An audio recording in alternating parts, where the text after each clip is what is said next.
আর্জেন্টিনার বিপক্ষের ম্যাচে ডাইভ বা সিমুলেশন দিয়ে লাল কার্ড দেখে মাঠ ছাড়লেন সুইজারল্যান্ডের তারকা ফরোয়ার্ড ব্রেল এমবোলো। তার এই মারাত্মক ভুলের কারণে ম্যাচের গুরুত্বপূর্ণ সময়ে 10 জনের দলে পরিণত হয় সুইজারল্যান্ড। ফলে এই বাড়তি সুবিধায় জয় নিয়ে সেমিতে পৌঁছে যায় মেসি বাহিনী। তবে প্রশ্ন থেকে যায়, এই লাল কার্ড কি আদৌ প্রয়োজন ছিল, নাকি আর্জেন্টিনাকে আবারও বাড়তি সুবিধা দিচ্ছে রেফারি?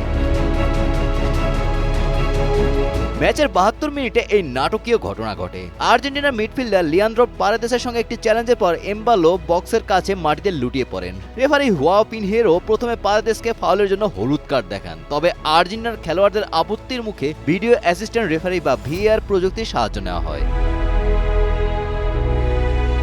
ভিআরে ভিডিও রিপ্লেতে দেখা যায় পারেদেসের সঙ্গে কোনো স্পর্শ বা কন্টাক্ট হওয়ার আগে এমবোলো নিজে থেকে ডাইভ দিয়েছিলেন। পেনাল্টি পাওয়ার উদ্দেশ্যে রেফারির চোখ ফাঁকি দেওয়া এই চেষ্টা ব্যর্থ হয়। ভিআর পর্যালোচনার পর রেফারি পারেদেসের হলুদ কার্ড বাতিল করেন এবং ডাইভ দেওয়ার অপরাধে এমবোলোকে হলুদ কার্ড দেখান।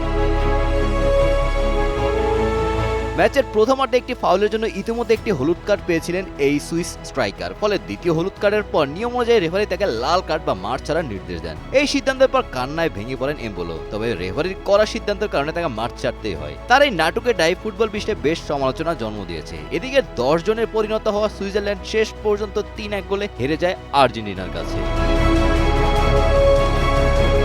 Golam Rabbani, Times today.